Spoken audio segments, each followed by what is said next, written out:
Good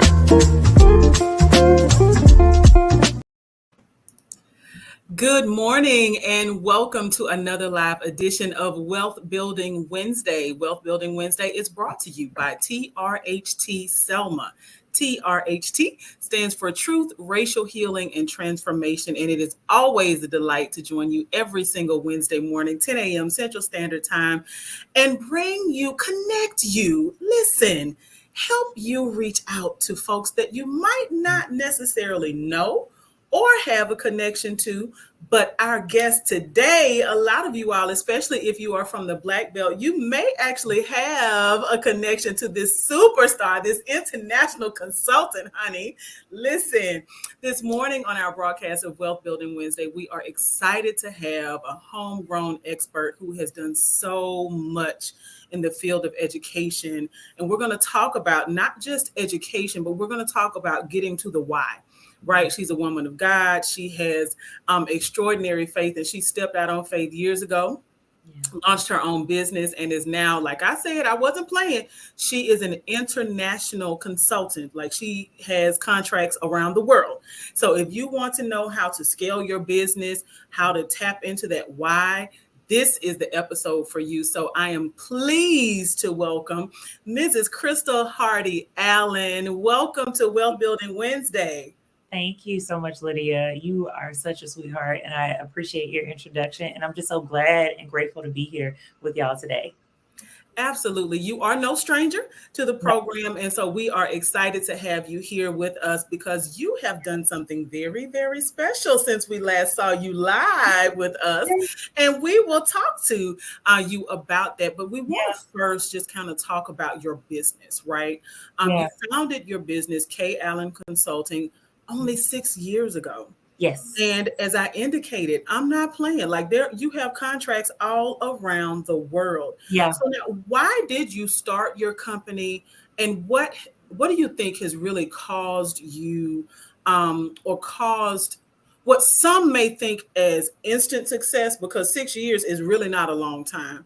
But help the people understand that it has not been instant. It was not a fly by night. It wasn't given whatsoever. I really started my education at the time consulting firm, which has since morphed and transformed into being an education and management consulting firm, really for two reasons. One, because I wanted to expand my impact. At the time, I had been a school teacher and a school principal, and of course, impacting a specific school community, right? So those students who were students there, as well as their families, and working with the particular staff, that we got to work with. And to be honest with you, I led a lot of progressive, what would be considered culturally responsive practices as a Black woman in educational leadership, and doing it at a time where it wasn't trendy to do so. It was unpopular to do so.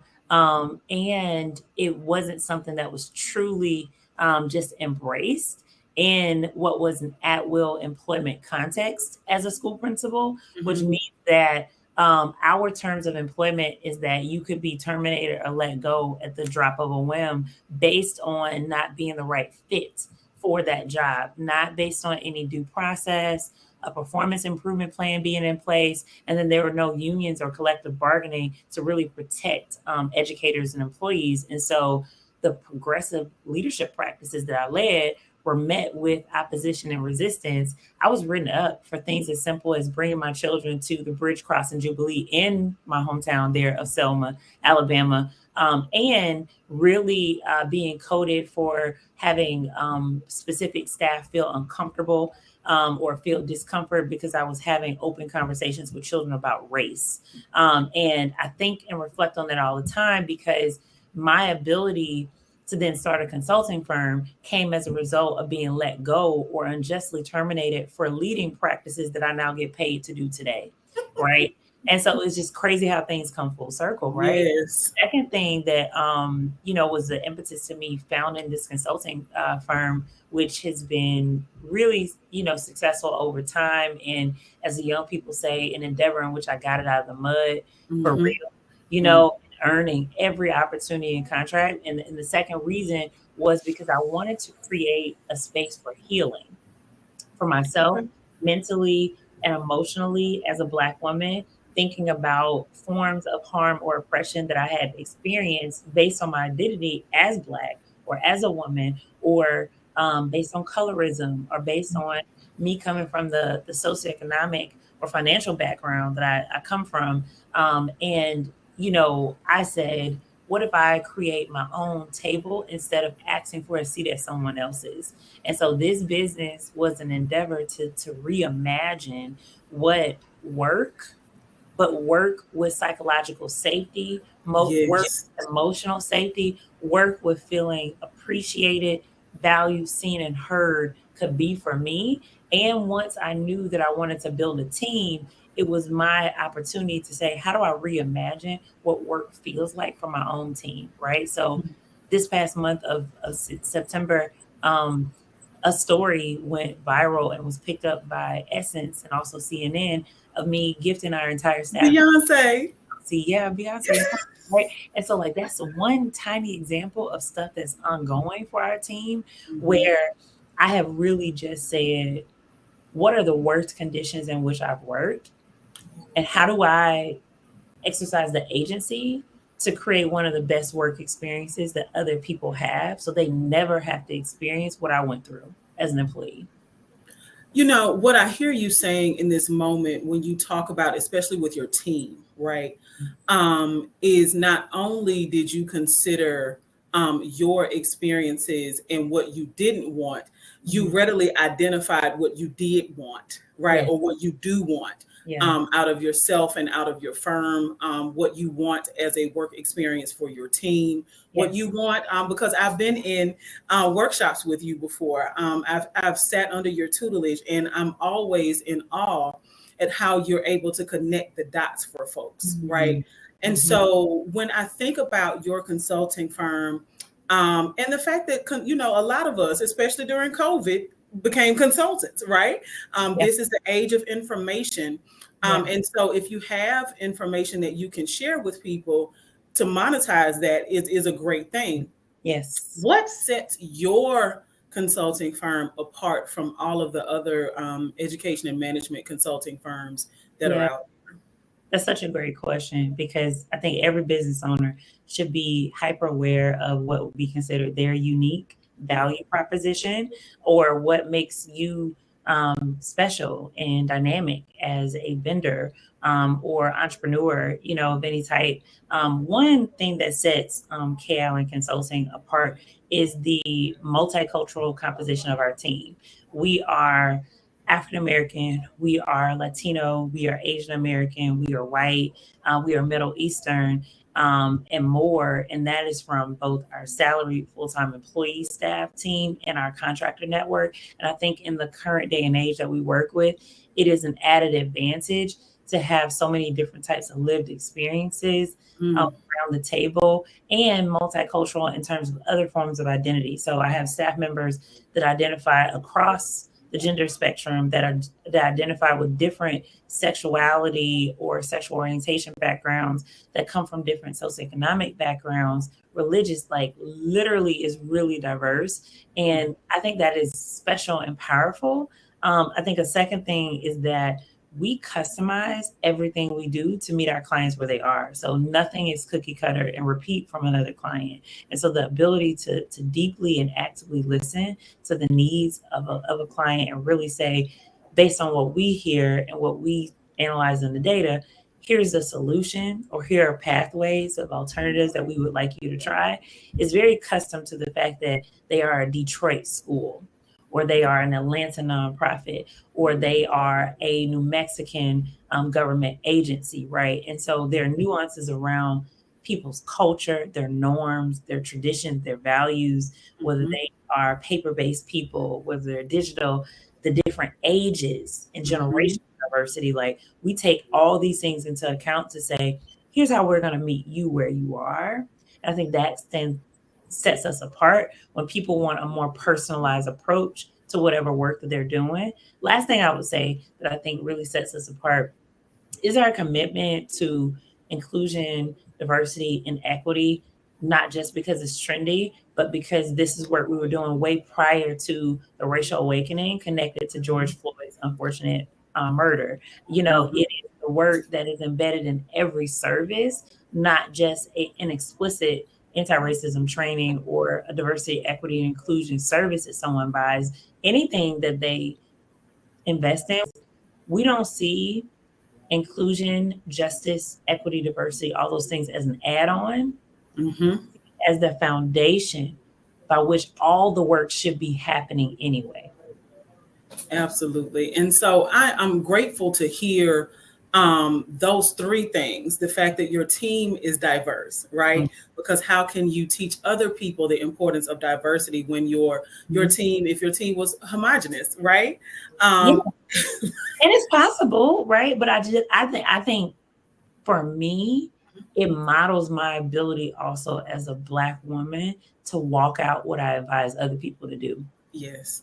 And that's so important, right? This word integrity oftentimes gets cast by the wayside. I'm not going to say oftentimes, sometimes gets cast by the wayside. But to share in the vision that you are helping other people to craft is a beautiful thing. And to customize what you're doing, Yeah, because what works for the schools in Selma or what works for a business in Detroit right. is not necessarily going to be the same pattern that Yeah, needs to be used in Los Angeles or in Santa Fe. So, that's right. That's right. That's right. yeah. And I think from like a symbolism standpoint, right? Mhm. I think that there is unlearning across racial lines that people Yes. have to do when they think about what power looks like, what possibility looks like, etc. Because I think there is something that is pretty dynamic around seeing a person of color, but then going underneath that, seeing a Black person, and then underneath that, a Black woman have a team of people that are not their race that resign from their positions to come work for you. Because Yeah. we don't also see that all the time. We see um, Black folks who work for white folks. We see Asian American folks who might work for Latino folks. But I think there's something to be said about having a Black owner and leader have people across racial groups attract and say, I'm coming to work for a Black woman. Yes. That I think is powerful, that I think the world needs to see even more of, Mhm. so they know that that too is possible and should be normalized. Absolutely. And so when I think about the fact, right, during your intro, I talked about the fact that you're from the Black Belt. You're not just from the Black Belt, you're from Selma. You're Sardis is actually where you grew up. And Yeah. so you find your roots in a space that has not always experienced diversity. In fact, diversity many times is pushed away, right? Yeah. Even when it comes to Black folks and white folks, and how we nurture relationships or have experience, like we experience a lack of relationship with Yes. one another. And Yes. so I wanted to find out from you, because of where you're from, Mhm. how has that shaped, or has it in fact Oh, shaped your work? big time. It shapes everything, Lydia. Um, One, my ability to maintain radical hope in the midst of wild circumstances of resistance Wow. comes from being born and raised in Selma, Wow. because I always go back to the tremendous work and time and diverse efforts that had to go forth for us to experience the social movement that was the civil rights movement, right? Mhm. And I think about not the romanticized version of history that we tell and teach, but I think about the accurate version that encompass everyday folks doing stuff well before King, for instance, even stepped on the scene. I Right. think about people who were transporting folks at night in their vehicles. I think about all the meals that were cooked. I think about the people who were coordinating mass meetings. I think about all of the activity Yeah. that caused change. And I think about how many setbacks Mhm. the community had, and elders and advocates and activists experienced. And in the midst of all of that, they still thoughts. So for me, it has informed a level of my professional resilience because anything that has ever happened to me professionally, I don't allow it to count me out. I don't settle for it as defeat. I keep going to actualize a dream, right? I think with our clients, the same thing is true. We hit roadblocks. We even hit roadblocks that come from political legislation that is passed that impacts the type of work that we do, and we Mhm. still keep going. We're always strategic. We never give up. And for me, as the business owner, that very much so is connected to me seeing lived examples of hope and possibility in the midst of fire, right? That Yeah. lets me know I too can do a thing. You just got to keep going, right? I think a second way that being raised in Selma has tremendously gifted me is that I, at a very young age, had a very sophisticated racial and historical literacy Mm-hmm. because I was born in Selma. Mm-hmm. I could spot forms of racism quickly. Mm-hmm. I could spot what was a microaggression, even if I didn't have the language to call it a microaggression. Right. Identify that was unjust, Mm-hmm. and I need to say something about it and do something about it and act. I think that my ability to identify injustice is completely to the credit of being born and raised in Selma. I think my ability to be unafraid to speak truth to power is completely because I'm from Selma. And I think that my ability to see my racial heritage and not only as pain and struggle, but in its joy and achievement is Mm-hmm. because of what I was taught as a Black child growing up in Selma, Alabama.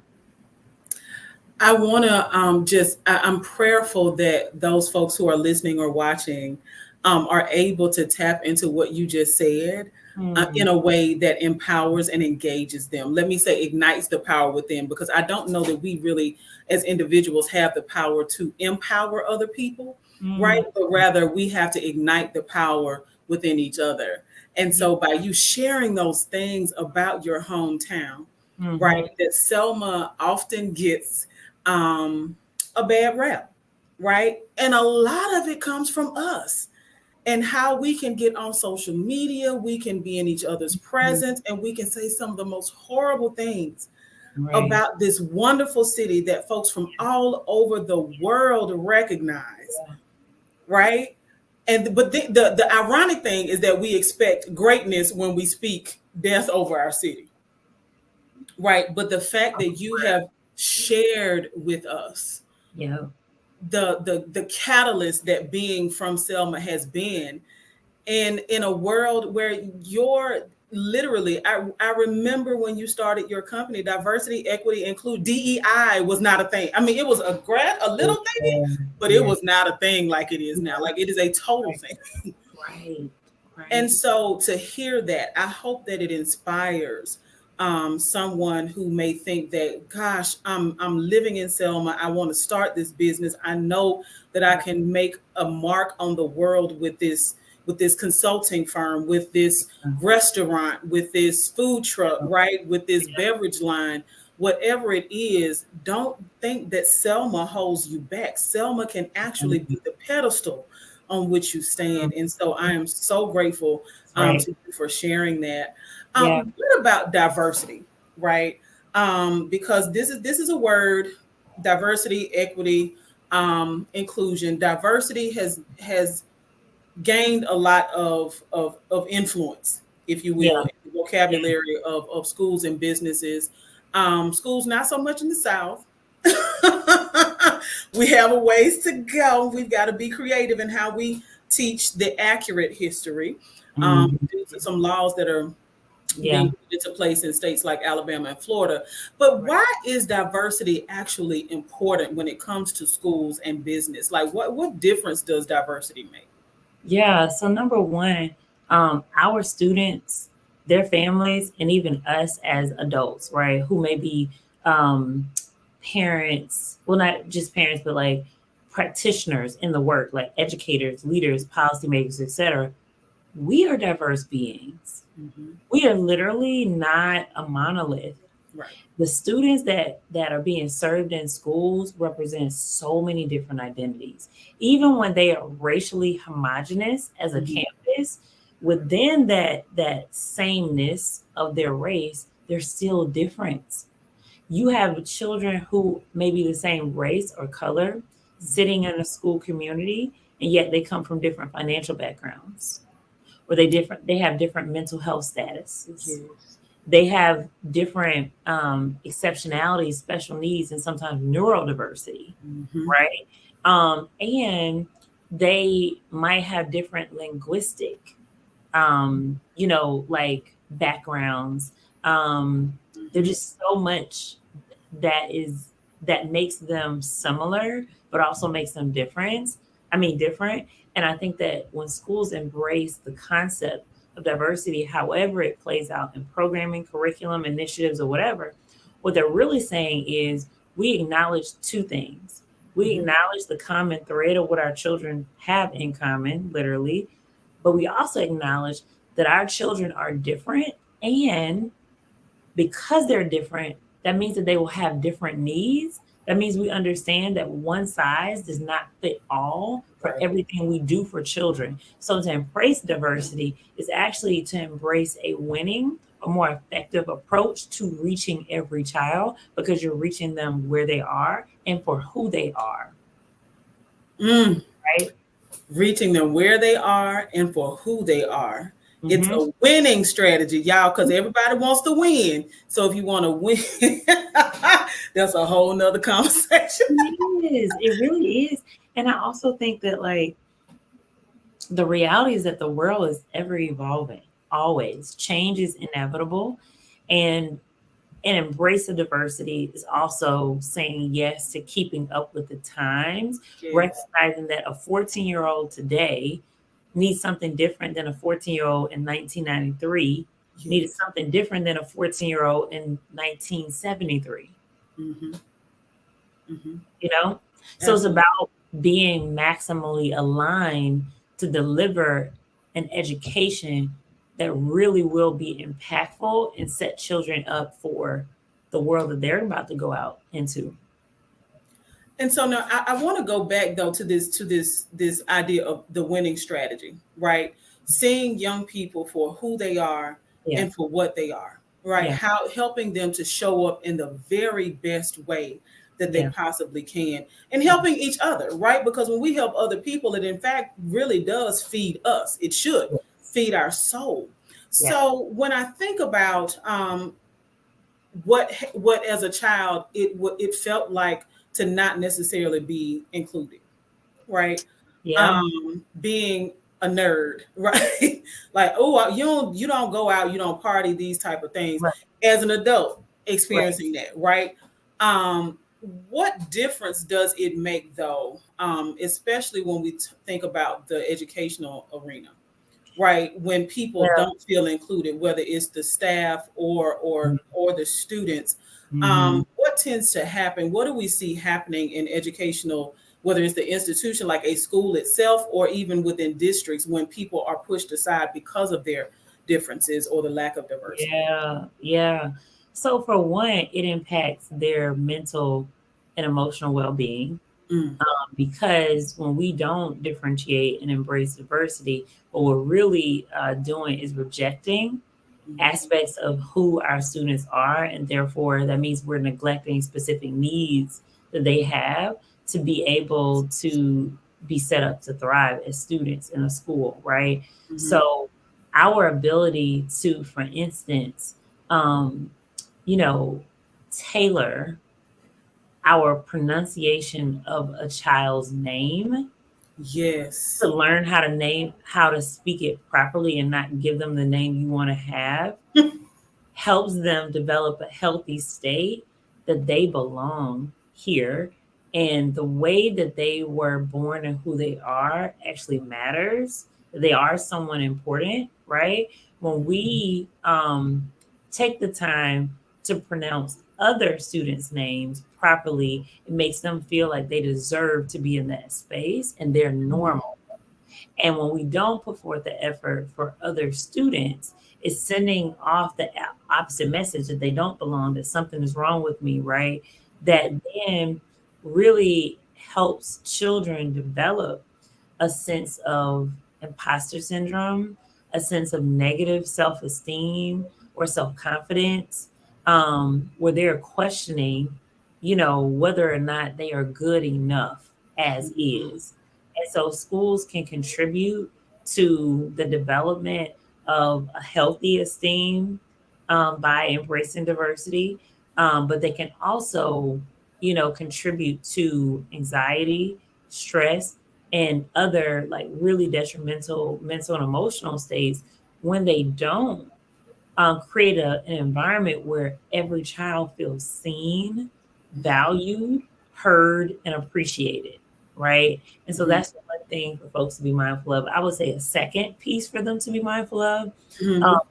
is the way that not differentiating what you teach, how you teach it, um, means that you're not attuned to the learning needs of certain children, which Mhm. then impacts their ability to retain the information you're putting in front of them. And if my retention is off, that means I can't apply accurate knowledge to an assessment. That means I don't test well. That means that I don't put forward results or outcomes that are even academically satisfactory, right? So Mhm. we see academic achievement in schools being impacted by the implementation of diversity programming, of inclusion initiatives, of equity as a focus. We also see that children just flourish and thrive when they have the specific supports and interventions necessary for them to do so. So when I say embrace diversity, part of it is embracing the diversity of the learning styles that are sitting right in front of you, right? That the Mhm. more you begin to, for instance, be an auditory teacher and rely heavily just on like deep listening, you don't use visual aids, you don't do any of this stuff, you're really attuning to kids in that classroom who learn the exact same way. Right. Not beneficial for students who have different learning needs, which means that when we see their performance, whether it's on a quiz, a test, etc., be really low, right? We then Mhm. have to be able at some point to own, yes, we are educating children, but we're not truly educating them in a way that's effective because we're not delivering information in a way they can truly receive it, right? Right. And so that's Mhm. something, those are two things that I would say that like the detriment of not embracing this is that you stand the chance of impacting student growth and student achievement academically. And that's the whole most important premise of schools is to equip students with the knowledge, skills, tools they need to become, incredible leaders and productive citizens, right? I think a Mhm. second detriment to not implementing the work is the ability to, um, you know, further disparities with youth and mental health and Mhm. youth and emotional well-being. So schools that embrace it show more positive outcomes of creating environments where students do not feel that the school environment alone is the impetus for the chronic stress that they're dealing with, or for the anxiety that they're dealing with, or for the depression that they're dealing with. So, when I'm hearing the impact that the lack of embracing diversity, right? When Mhm. we choose to exclude people, Mhm. I literally was thinking as you were speaking, I'm like, Lord, I wonder what the data would show if we looked at education systems and the poverty that exists in community, right? Because when you have one thing is like let's be clear. Mhm. Historically, like even in the city of Selma, right? And I know that we are 30 minutes in, and so we're gonna get out of here in just a second.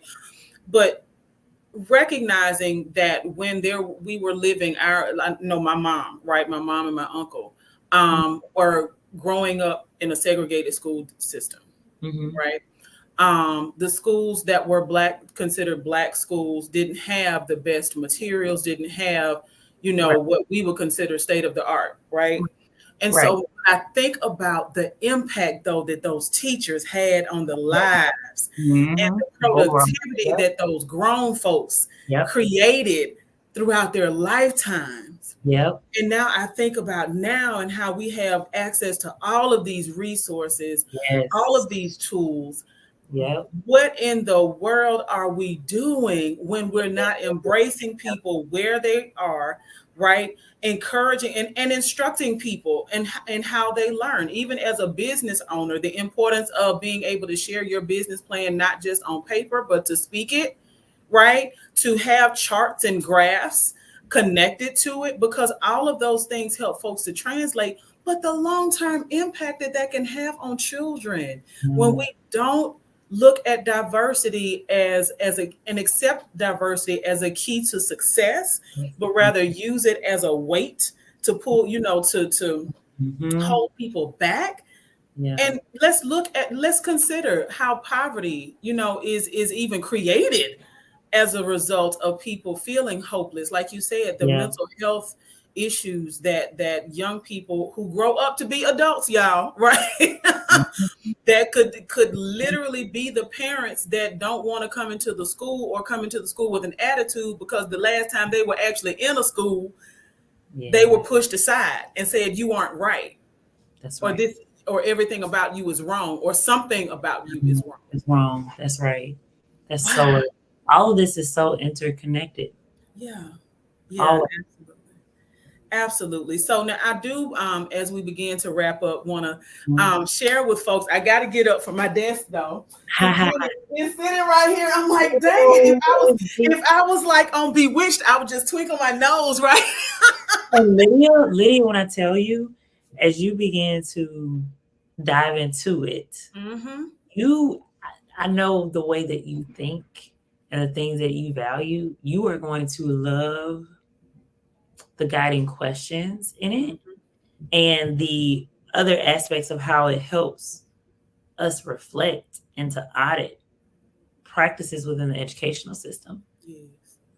And community in general, right? Oh, Because I'm not an educator, right? But I mhm. mean, I'm an educator to my son Yeah, and to other but folks. But community work, yeah, nonprofit, all yeah, kinds. Yes, yeah. so And applicable. so what she's talking about is this amazing book. If you don't already have it, go get it. What Goes Unspoken. Krystal, Mrs. Allen wrote this book. It is now available for purchase. Yeah, I pre-ordered mine, honey, from Amazon. So thank it's you. already sticking notes and highlights in here. So much to hear. Yes. Oh, that means so much to Yeah, me from yeah, you. absolutely. And that's why I say, because, but from the community lens, right? Because Yeah, even though you created this book, go get it, right? that's a Um, multi release and a number 4 bestseller in the country. yes, come Yes, on, Sam. we're like, come on, Selma.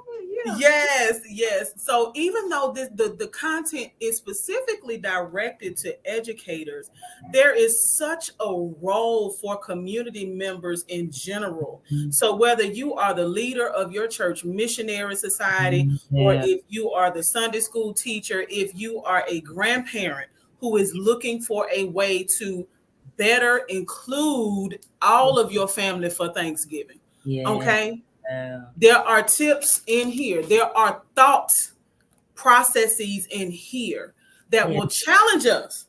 Yeah. But challenging is a good thing, because if we go through life, y'all, if we keep the same ideas, Yeah. um, 1803, people who look like you and me would not be live and having a conversation. Yeah. We couldn't hold up a book. Literally. Right, literally, Yeah. right? Yeah. So we've got to be able to challenge our thought process, Mm-hmm. and challenge how we do things and choose to do things differently. Yeah. And so, in that vein, as we begin to wrap up, I wanted to ask you, if you had to start all over again, right, and Mm-hmm. start in Selma, Yeah. what would you do differently? What would you do the same, and what would you do differently? Um, the same would be, and you mean like as a young person? If you were starting your consulting firm, like if you had it to do all over again and you were starting from the black belt, you were starting your business all over again. It can be 2023, but if you had to start it all over again Mm-hmm. here in what sometimes we are experiencing, like a digital divide, where we are not necessarily as attuned to what's inside the book, right? um how would you, or what would you do, that would be the same as what you did when you started 6 years ago, and Mm-hmm. what would you choose to do differently if you were starting in a rural community like Selma? Yep. So one, I was still focused on the education system as a target audience. Because that was my first focus when I started the consulting, agency. And so I was still focused on K-12 education. Something I would do differently though, Mhm. is really, which is such a good question. I think what I would do differently has more to do with my internal state of being than it does Okay. about a particular business practice. And that for me would be to not, you know, second guess and Mhm. question and doubt the gifts that I brought to the table. I think in a lot of ways I've experienced success, and in some ways, it took me longer to get to certain mindsets internally because of all the hurdles I needed to jump over. Of one, getting past the need for external validation as a Mhm. professional. And just knowing that like your work, when it is really good, will speak for itself. I later on got to that place of aha, but it Mhm. took me a good 2, 3 years in business to realize like you don't have to do all that. This person doesn't have to support it or appreciate it or whatever, but the work is going to do what it's designed to do, and you are going to land um, what is yours because the work is good. Even if you get one rejection, you're going to get these other open doors. Like that is something that I would push myself to not play small Okay. and to not operate from a place of like fear and doubt, Mhm. um, as much as I did in the beginning. Like there are some things I was confident about again, but there were other things that I questioned, that I think then impacted my ability to show up big and bold and confident, Mhm. um, that I don't deal with now. Okay. Like now I have different questions that I'm answering and that I toggle with, but I'm never questioning, can I do it? I'm never Mm. questioning, was that really meant for me? Mhm. Questions centered in like imposter syndrome. I'm never questioning, um, you know, whether or not I can keep up the success Yes. because I see the success as a fluke. I know X is producing Y. I know how to get it and know how to keep going after it Yeah. to replicate success and grow. And now, you know, scale Yeah. because we're at a point of, scaling. And so that's a beautiful thing, but it's something I would definitely do differently is the inner work. Okay. I'm excited to hear you say that. We've of all of the guests that we've had this season, everybody has alluded to the importance of doing the internal work, Mm-hmm. the mindset shift that has to occur, not moving out of fear, but moving from a space of confidence and knowing who you are, what Yeah. you bring to the table, even if you're building the table, right? And whose you are, right? Mhm. So whatever your faith is, Yeah. knowing that you will move to the next level and receive what is truly Yeah. set aside, Yeah. just for you. Yeah. So I want to thank you Yeah. for being here with us Yeah. on Wealth Building Wednesday. I want to thank you for being such an inspirational person. Thank you. Um, Girl, I you, appreciate you so much. And I appreciate everyone that I know is going to be listening to this and watching this. And y'all get me authentic. Every time I refuse to change that. What I would change is the fact that I have on no makeup. Y'all get girl. the raw. They get the raw, Lydia. They get the raw. And still just as beautiful, honey. You don't need that stuff at all. At I all. need my foundation, baby, and everything else is concealer, you know. But I appreciate you so much, and I just love this platform, and I know it is imparting wisdom to those that consume it, including myself. The things that I watch from Wealth Building Wednesday are so impactful to help me just audit, to say like, "Ooh, that's good. That's affirmative for something you do." But then the other part is like, "Ooh, that's a gap. You haven't even thought about that, or you're not even doing that yet." And so it's good for growing.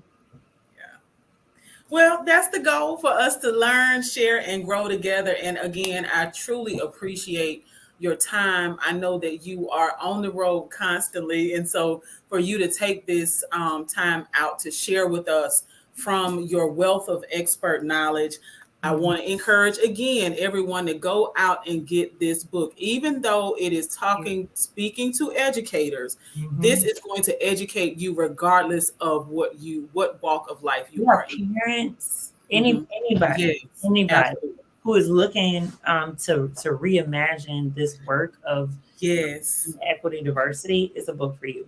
it is. Absolutely. Can't think of a better way to end this show other than to say again, thank you. I Thank you. appreciate you and just want to encourage everyone out there until next Wednesday, 10 a.m. Central Standard Time. Get your behind out there with all these notes from this show and start building your will. Come on, build your wealth, baby. Build your Yeah, wealth. Thank you, Lydia, so much for this opportunity. absolutely.